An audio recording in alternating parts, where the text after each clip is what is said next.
नून league की party के अंदर इलेक्शन हुए हैं और क्या इलेक्शन हुए हैं, कमाल हो गया जी। क्योंकि शहबाज शरीफ साहब एक दफ़ा फिर बिला मुकाबला सदर, इसहाक डार ओवरसीज़ के सदर और मरीम नवाज़ चीफ ऑर्गेनाइज़र बन गई हैं, मुंतखब हो गई हैं। बिला मुकाबला, को मुकाबले पे आ ही नहीं सकता।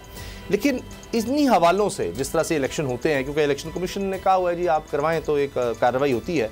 कुछ अहम रहनुमा नून लीग के, जिनमें हम देखते हैं शाहिद खान अब्बासी, मिफ्ता इस्माइल हैं, वो क्या कहते हैं देखिए।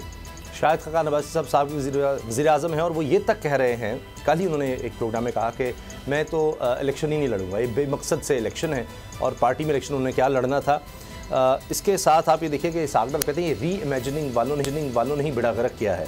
तो मुज़म्मिल, ये इलेक्शन भी हो गए, शाहिद खान अब्बासी साहब लगता है माइनस हो गए हैं पार्टी से। देखिए, इसमें ये अनफॉर्चुनेट पिक्चर है पाकिस्तान की ओवरऑल जो पार्टी डेमोक्रेसी यहाँ पर कही जाती है। उसकी वजह यह है कि आप वज़ारत आला पंजाब के उम्मीदवार की भी अगर बात करें तो वो भी हमज़ा शहबाज ही हुए। उसमें भी पूरे पंजाब में कोई उससे बेहतर कंटेंडर नहीं मिल सका, जिससे पार्टी की पॉपुलैरिटी में भी हमने देखा कि डेंट पड़ा एक। अगर आप उसमें कोई कॉम्पिटेंट आदमी को चूज़ करते तो शायद अभी पंजाब में इतने हाथ पांव मारने ना पड़ रहे होते। लेकिन ये लॉजिक को डिफेंड कौन करेगा?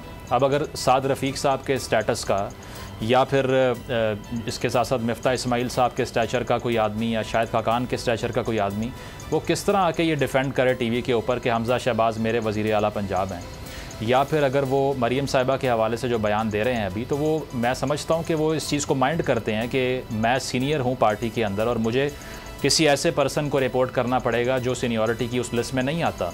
तो ये PMLN को बहुत बड़ा एक चैलेंज दरपेश रहा है। क्रिटिसिज्म भी इसी बात पर उन पर होता है कि वो फैमिली से बाहर इस पार्टी को निकालने पे तैयार नहीं हैं और उसकी कोई वजह नहीं है कि क्यों नहीं है। क्योंकि सब कॉन्टिनेंट के अंदर जिस पार्टी ने भी इस तरह से इक़्तिदार में रहने की कोशिश की है वो अल्टीमेटली नुकसान उठाती है। भारत के अंदर देख लें, कांग्रेस में आखिरकार जो है वो गांधीज़ को निकलना पड़ा वहाँ से, और वो इसीलिए कि अपोजिशन इतनी तगड़ी हो गई कि उनके पास ये लॉजिक नहीं है कि इसको मज़ीद डिफेंड करें। तो मैं समझता हूँ कि PMLN इस चीज़ को रियलाइज़ नहीं कर रही कि पॉलिटिक्स जो है ना, उनकी डायनामिक्स चेंज हो चुकी हैं। 90 की दहाई ये नहीं है और इसमें फैमिली से बाहर निकालने का जो पैरानोया जिसको कहते हैं, या डर खौफ है कि किसी और के हाथ में अगर पावर चली गई तो हम चैलेंज हो जाएंगे, इसको नहीं करना चाहिए। एक मिसाल सेट करें कि पार्टी ख़ुद जमहूरी है, इसीलिए पाकिस्तान में जमहूरियत की स्ट्रगल कर रही है। अगर इस तरह से इलेक्शन होगा कि बिला मुकाबला सब मुंतखब हो रहे हैं और कोई इलेक्शन लड़ने की भी जसारत नहीं कर सकता, अदरवाइज़ पार्टी से निकाल दिया जाएगा, तो ऑब्वियसली आप क्या एक्सपेक्ट करेंगे उसमें कि लॉन्गर रन में किसी नौजवान का हिस्सा हो सकता है ऐसी पार्टी के अंदर? कोई आपकी मेरी तरह का आदमी जो बाहर से आए सिस्टम में जगह बनाने की कोशिश करे, उसके लिए कोई स्पॉट नहीं है, कोई स्पेस नहीं है। क्योंकि ये जो इंतखाबात हो रहे हैं इसमें कौन सी मिसाल सेट हुई है कि कोई स्टूडेंट आके इलेक्ट हो गया या फिर कोई वर्किंग क्लास का बंदा इलेक्ट हो गया? तो ये सिर्फ एलीट की एक जो है ना गेम है, और इसमें नून लीग को और पीपल्स पार्टी को भी किसी हद तक ये सोचना चाहिए कि कितने अरसे तक इस तरह से इस सिस्टम को ड्रैग कर सकते हैं, और ये मिसाल सेट करके कि हमने फैमिली से बाहर पॉलिटिक्स को नहीं निकालना। बिपरजॉय तूफान के खतरात कराची के साहिल तक पहुंच गए। समुद्री तूफान और शदीद बारिशों में नुकसान से बचने के लिए आवाम ये एहतियाती तदाबीर इख्तियार करें। दफा 144 पर अमल करें और हरगिज साहिल का रुख न करें।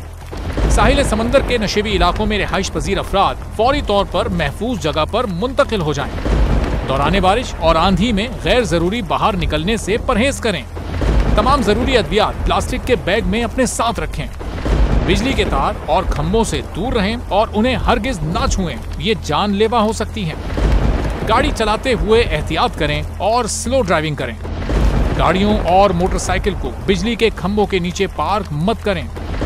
दरख्तों, साइन बोर्ड और PMT के नीचे खड़े ना हों। जनरेटर या पानी की मोटर को गीला होने से हत्तुल इम्कान बचाएं। सिंध हुकूमत और NDA की जानिब से अवामी इमदाद के लिए हेल्पलाइन नंबर जारी किए गए हैं। आवाम से गुजारिश है किसी भी इमरजेंसी की सूरत हाल से निपटने के लिए स्क्रीन पर मौजूद इन नंबर्स पर फौरी राब्ता करें। आंधी और तूफान से बचने की दुआ। ए अल्लाह, इसे रहमत बना और इसे अजाब ना बना। ए अल्लाह, इसे नफे वाली हवा बना और नुकसान वाली हवा ना बना।